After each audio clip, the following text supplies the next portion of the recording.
Good afternoon. I'm Gwendolyn Morton, and this is Live at 5 on WBON TV, Channel 9, where every local story starts. Here are some of our top headlines.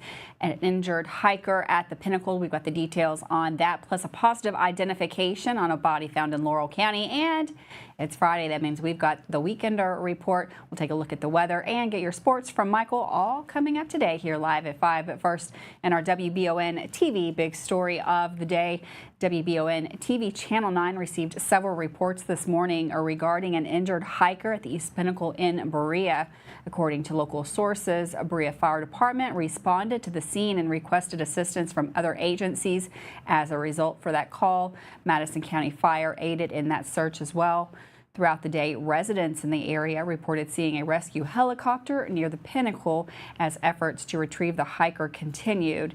At this time, no further information has been released regarding the hiker's condition or the circumstances surrounding the injury. However, we'll have more updates available as they come into the station. You can always check us out at WBONTV.com and also check out our Facebook page, WBON TV. Some more news on that I-75 situation. Today, Governor Andy Beshear confirmed that Kentucky's chief medical examiner, Dr. William Ralston, and the state police crime lab have positively identified the body of Joseph Couch, the suspect in the September 7th shootings on Interstate 75 in Laurel County. DNA extracted from bone tissue was used to confirm Couch's identity, as earlier attempts to use soft tissue DNA were inconclusive due to the extreme decomposition. Joseph Couch was accused in shooting 5 people along I-75 in an incident that led to a large-scale manhunt. On September the 18th, Kentucky State Police troopers, along with 2 civilians, located the body in thick brush near Exit 49 in Laurel County. Personal effects and a weapon found on the scene were consistent with those associated with Couch. The body then was transported to the medical examiner's office for official identification. Dr. Ralston explained that due to the advanced decomposition of the body, DNA from the soft tissue could not provide conclusive evidence. However, the use of bone DNA led to a positive identification. Dr. Ralston also announced that Couch's cause of death was consistent with a self-inflicted gunshot wound. The official autopsy results will be reported and released once the toxicology results are available. The Laurel County Sheriff's Office will continue leading the investigation into that I-75 shooting. Well, another shooting, this one in Letcher County at the courthouse on Thursday, has left District Judge Kevin Mullins dead and a Letcher County Sheriff, Sean M. Steins, charged with murder. The incident, which occurred inside the judge's chambers, has sent shockwaves through that community. According to Kentucky State Police, officers responded to reports of gunfire around 3 p.m. on Thursday. When they arrived, they found 54-year-old Judge Kevin Mullins with multiple gunshot wounds. Life-saving measures were attempted, but Mullins was pronounced dead at that scene. The alleged shooter, Sheriff Sean M. Steins, 43, was arrested without incident and charged with first-degree murder. Investigators say that the shooting followed an argument between the sheriff and the judge, but the exact motive remains unclear. Sheriff Steins, who was first elected in 2018, was then re-elected in 2022 and had previously served as a bailiff for the Letcher County District Court.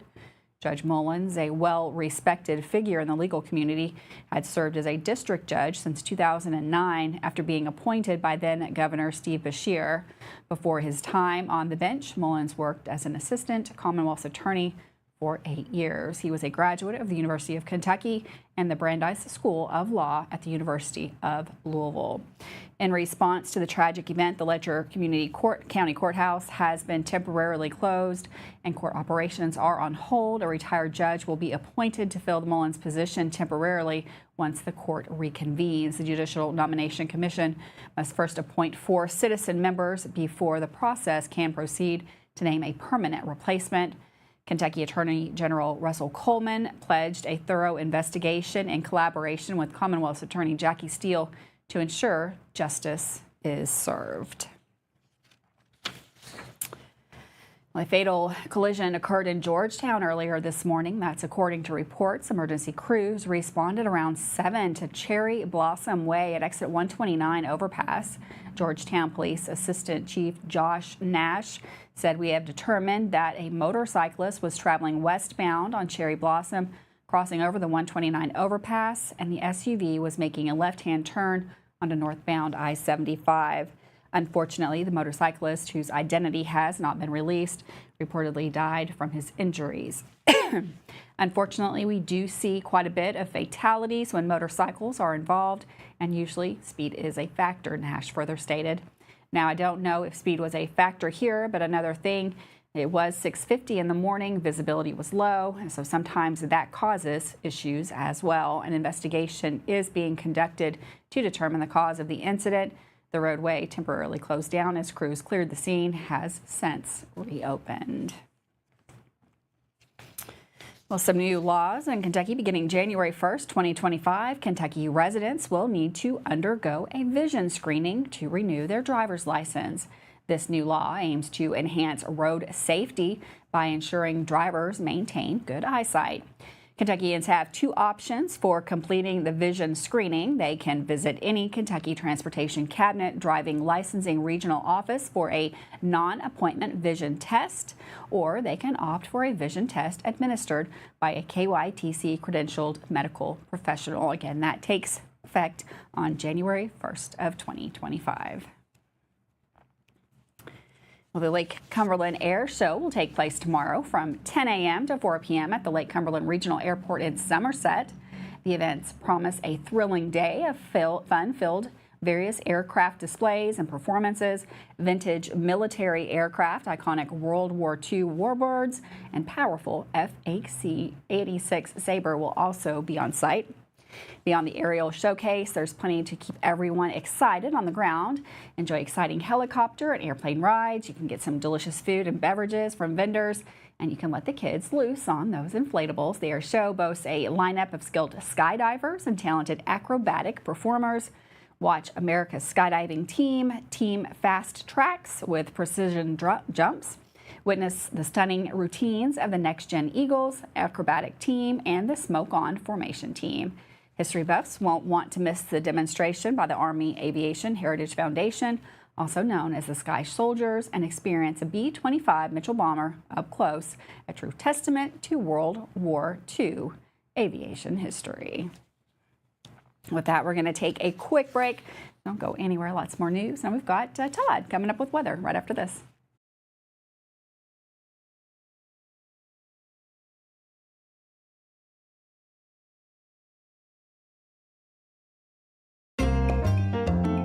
Are you tired of the same food options when you're trying to decide what's for dinner? Let Mammut Bar and Grill in Richmond ease that burden. Their one-of-a-kind menu offers fine Mexican options, plus burgers, a large selection of sandwiches and wraps, pasta, steaks, seafood, and a full list of appetizers. You can please everyone on your guest list with a trip to Mammut Bar and Grill, located in Richmond at 2187 Lexington Road, across from Whitehall Elementary School. I'm Michelle. And I'm Jennifer, and in the spring of 1992, Bishop Small Engine Repair was born in our mom and dad's barn in Estill County. Then in the fall of 1992, we made the move to Madison County, where we are today. With the support of our family, customers, and community, we have continued to grow in the outdoor power industry. With a full line of products from Kokudet, Grasshopper, Echo, and Shindawa, we can help you tackle your yard so you can enjoy it with your family. Bishop Small Engine Repair, where our focus is our customer. Stop on in. We can't wait to see ya. Davis & Powell Funeral Home in Berea. From our attention to detail, a diverse staff, and the best aftercare in the business, there's no better local choice to take care of your family in a difficult time than Davis & Powell. Call in to discuss pre-planning and preparations so there'll be no additional burden on your family. Davis & Powell Funeral Home in Berea. For additional information, check them out at davisandpowellfuneralhome.com. Davis & Powell Funeral Home, always going the extra mile. Are you considering a bathroom remodel? Think about this. Remodeling your bathroom without addressing the plumbing is like going to get a facelift when you need heart surgery. Plumbing is the heart of your home. At Fast Flow, we understand the importance of a well-functioning plumbing system. Our expert plumbers have years of experience in providing top-notch plumbing services. Don't just settle for a pretty face. Choose Fast Flow Plumbing before you remodel and keep your home's heart beating perfectly. Call a pro at Fast Flow.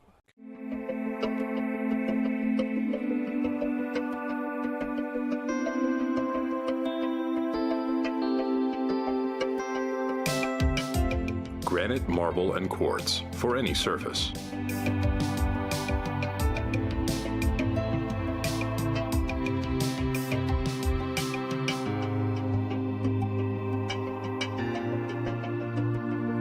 Make a lifetime commitment you won't regret.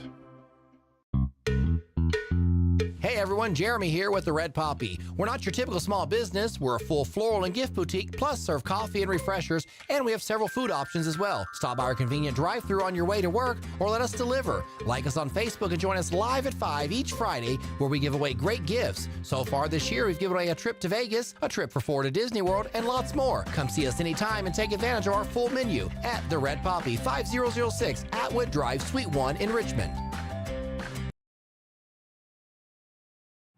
Welcome back to Live at 5 on WBON TV Channel 9. A very hot day out there today. I had to run out, and it is pretty steamy out there, especially for this time in September. We've got Todd in the Weather Center. Going to take a look at the weekend forecast. Thanks, Gwendolyn. Well, Madison Central is definitely off to a strong start here this season, 3-0. They travel to Scott County here this evening. Kickoff is at 7:30, and temperatures at kickoff around 80 degrees. We will have some clouds filtering in from the north. Sunset, by the way, is at 7:37, and winds will be pretty light. Here is the view from north of town on I-75. Of course, some sunshine. We are expecting, of course, some pretty quiet conditions here through the evening, but there's a frontal boundary to our north, and that might be the focal point for a couple of isolated showers and thunderstorms as we slide into this upcoming weekend closer to home, but a much better chance of rain as we get into the middle and end of next week. So here's tonight, temperatures falling through the 70s and eventually to the upper 60s by early Saturday morning. And again, we'll continue to see the chance for a few isolated showers and thunderstorms Saturday into Sunday afternoon. It will be warm, temperatures almost 10 degrees above average, and readings will be falling next week as that rain chance starts to increase as well. Not a washout. I wouldn't cancel any plans, but again, there will be a couple of stray showers and storms both Saturday into Sunday. Temperatures will be warming into the mid and upper 80s again, nearly 10 degrees above average. So there's that firm boundary tomorrow. That'll be the focal point for those isolated thunderstorms into the afternoon. And as we fast forward over the next 7 days, it does look like some of the heaviest rainfall tallies will be found north of the Ohio River. But again, closer to home, we could have a couple of pockets here and there next week. But not looking at a ton of rain through 7 p.m. Sunday. Just a few isolated stray showers and storms, as I mentioned. And those will be popping up generally into the afternoon with some of that daytime heating. Temperatures tonight down into the 60s. Hourly forecast tomorrow getting us up into the 80s. Very warm weekend both Saturday and Sunday as we climb into the upper 80s. And looking ahead to next week, Gwendolyn, we are going to be dropping down into the 70s with a better chance of rain. Thanks, Todd. And for weather all the time, you can find it on Channel 9 online. Check out our Facebook page and WBONTV.com. Well, as election season approaches, Kentucky voters will face a significant decision on Constitutional Amendment 2 this November. The proposed amendment would enable lawmakers to direct tax dollars toward schools outside the public education system, sparking a heated debate amongst parents, educators, and policymakers. Opponents like Jessica Hiller labeled it a voucher amendment, arguing that it could drain vital resources from public schools. The voucher amendment would siphon tax dollars away from our public districts and starve students in critical resources they need, Hiller said. Supporters, including Gus LaFontaine, see it differently, framing the amendment as a move toward school choice. I'm a strong proponent of empowering parents to make the choice that benefits their children and families the best. LaFontaine stated Amendment 2 is not a direct vote for school vouchers or charters, but is seen as laying the groundwork for potential future policies that could expand educational options beyond public schools. Organizations like Protect Our Schools Kentucky oppose the amendment, advocating that tax dollars should remain in the public system and urge Kentuckians to vote no on the amendment. The decision on whether or not to amend the state constitution will rest with the Kentucky voters this November. Well, Thursday morning, Daryl Blankenship, who was arrested for road rage, the incident that occurred in late August, appeared in court for a preliminary hearing. During the incident, he reportedly violently assaulted a woman, Casey Dickens, while she was stopped at a red light. According to Blankenship, he was upset with her because she had almost hit his vehicle. Following the assault, Dickens' boyfriend, who happened to have been following behind her in another vehicle, confronted him but backed off, feeling threatened after Blankenship allegedly said he had something in the car with him. With the help of both witnesses, police later arrested Blankenship on charges of second-degree assault and terroristic threatening. The hearing was the first time since the incident that Dickens had seen Blankenship. She addressed the court saying, "I no longer have the peace or security in my hometown that I did before this inconceivable act of hate and violence. I had bilateral fractures in my nose. My septum is deviated, which means he punched me so hard in the face that he displaced my septum. I was unable to breathe. I don't have any sympathy for somebody who violently attacks somebody. He sucker punched me in the face multiple times with a closed fist. I believe forgiveness is saying, yes, you are a human, deserve forgiveness, but your actions you need to be held accountable for," says Dickens. The defense requested a 10% bond for Blankenship. The judge denied that request and kept his bond at $20,000. The case was set by the judge to be heard by the grand jury. A series of break-ins, vehicle break-ins that has happened at the University of Kentucky over the weekend is being investigated by police. Reportedly, 5 vehicles in the Kroger Field parking lot were broken into Saturday night during the UK-Georgia football game. The victims say the vehicle's windows were shattered, and reportedly that the total items stolen included a purse, a laptop computer, an iPad, a phone, a debit card. One victim who had driven to the game from Pennsylvania reportedly told police she had $7,000 worth of property taken from her truck. The lot this occurred in, located across from UK softball and baseball fields. Campus police say that they patrolled the lots with bike officers during the game. According to the victims, they did not see any security in the lot after the game when they initially noticed the break-ins. An investigation is ongoing. UK Police Chief Joe Monroe gave some safety tips for fans to prevent future incidents. Lock up your vehicles, put them in an area or a trunk that something people will not see very easily. Don't leave them laying out. That's going to make you an easy target. With that, we're going to take a quick break. Michael Watkins up next with your local sports report.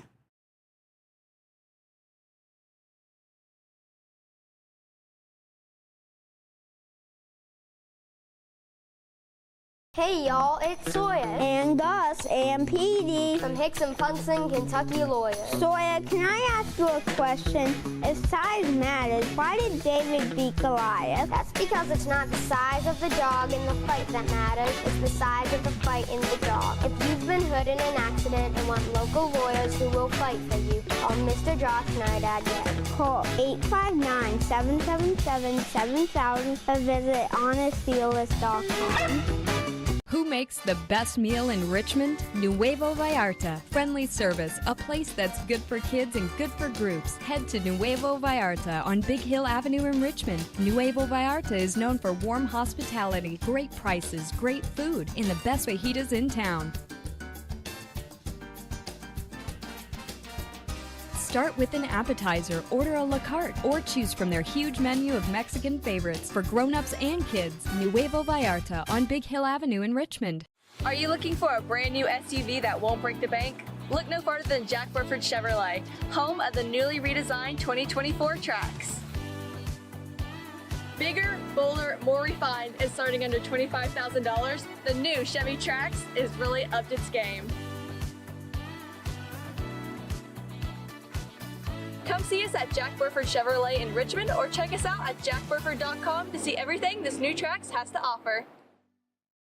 CT Diesel Performance is now located at 2269 Enterprise Drive off Duncannon Lane in Richmond. Chris Thorne and his staff have moved to help better serve their customers to a bigger and better location and are here to still offer you the best in getting your vehicle to its peak performance. At CT Diesel Performance, they service all your automotive needs. No job is too big or too small. Like CT Diesel Performance on Facebook to learn more about CT Diesel Performance. Now located at 2269 Enterprise Drive in Richmond. At Jones Family and Cosmetic Dentistry, we make it our priority to deliver the gentle, compassionate care that you deserve from a dentist, offering single-visit restoration on crowns, bridges, inlays, onlays, and veneers with CERAC. Jones Family and Cosmetic Dentistry is equipped to handle all your dental needs, from surgical implant placement and restoration, teeth whitening, root canal therapy, and more. And we now have the Cone Beam 3D technology for taking scans of the jaw. For your next dental appointment, call Jones Family and Cosmetic Dentistry at 859-985-0201.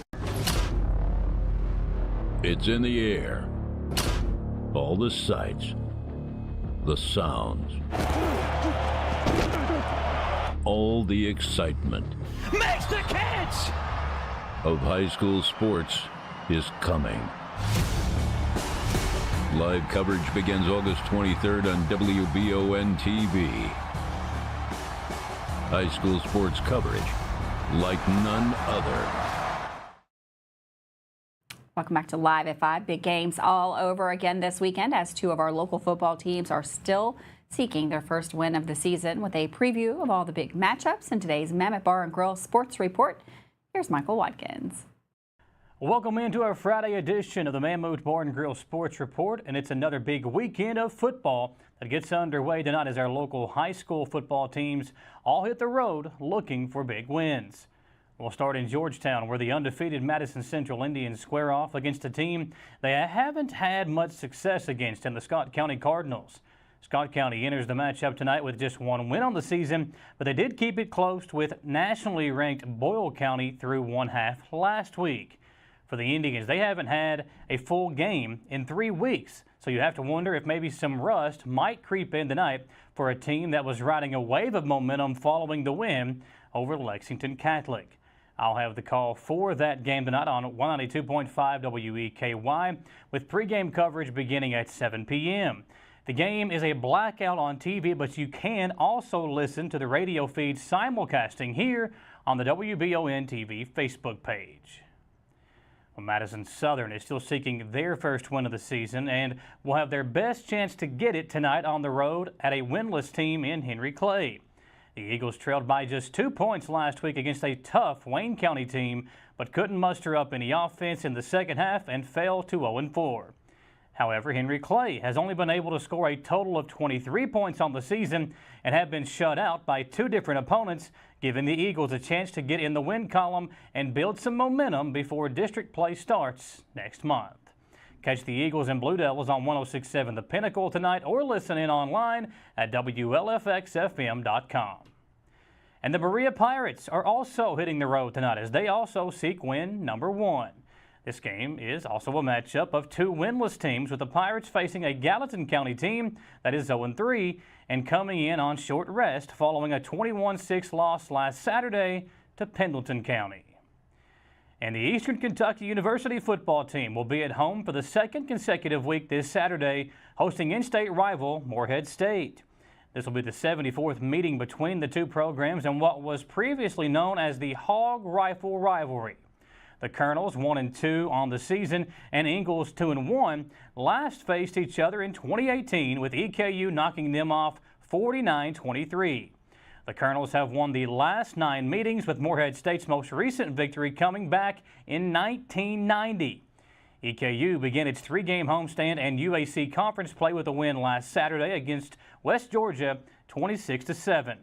The strong defensive showing marked the fewest points allowed by the Colonels since a 20-3 win over Tarleton State in 2021. Morehead State is looking to bounce back from a 59-2 road loss to number 8 ranked Montana last week. In that game, the Eagles managed only 45 total yards of offense with -14 net rushing yards on 29 attempts, while they also allowed 410 rushing yards and 7 touchdowns to Montana. Morehead State's only points came from a blocked PAT that was returned 85 yards for a defensive conversion.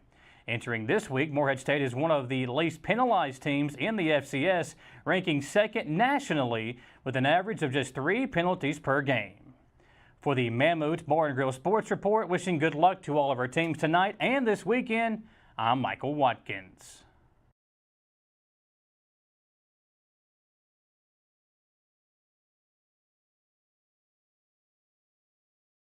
If you love local sports, you'll love the Jack Burford Chevrolet Sports Show.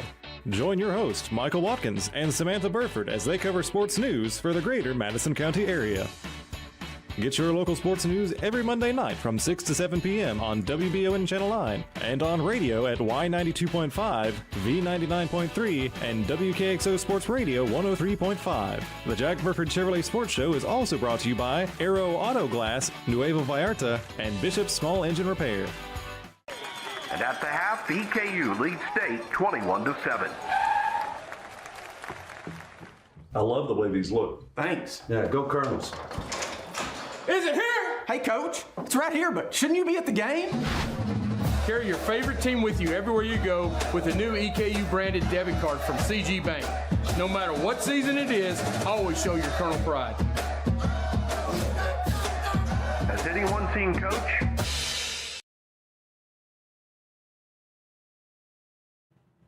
Well, this weekend you can watch some exciting college football, tag some monarch butterflies, or spend some time at Berea's favorite local festival with this week's edition of the Weekender Report.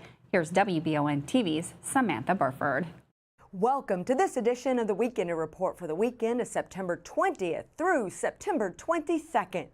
Here are 5 events you need to know about before you kick off this weekend. I'm Samantha Burford, and let's get this weekend started. The Berea Spoonbread Festival is happening this weekend, and it has something for everyone. There will be entertainment and car shows to hot air balloon glows and carnival rides, and lots of spoonbread, even a spoonbread eating contest.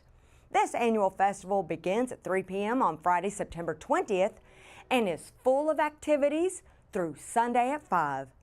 To see the full list of activities and times, go to BereaChamberOfCommerce.org.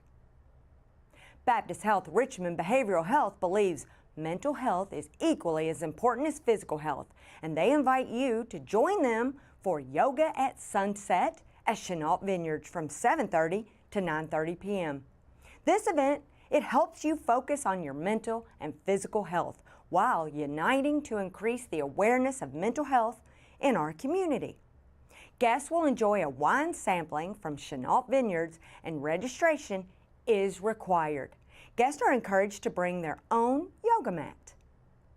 The Cynthiana Honey Festival is back for its 3rd year on Saturday, September 21st from 9 a.m. to 5 p.m., featuring honeybee keeping education, live music, activities, and food, and craft vendors all day long. This festival is also full of honey, and it all happens on Main Street in Cynthiana, Kentucky. EKU football is home at Roy Kidd Stadium on Saturday, September 21st against in-state rival Morehead State University. Kickoff is at 6 p.m. on what will be Kids at the Kid Day, with all children 12 years of age or under. They're eligible for complimentary and discounted tickets.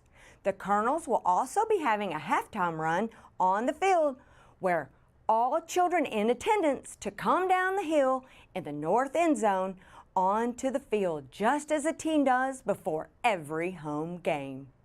On Sunday, September 22nd, head over to the Raven Run Nature Sanctuary for Monarch Fest. Bring your family to celebrate the magical monarch butterfly. This event includes monarch tagging, building your own seed mix, crafts for kids, and more. No registration is required for the festival. However, registration is required for monarch tagging. It all happens on Sunday from 10 a.m. to 2 p.m. Thank you for watching this September 20th edition of the Weekender Report. We hope you found an event you're interested in to enjoy with your family and your community. Make sure to tell your friends to watch the Weekender Report every weekend on WBON TV. Thanks for watching. I'm Samantha Burford. Thanks, Samantha. Have a wonderful weekend. I'll see you Monday live at 5.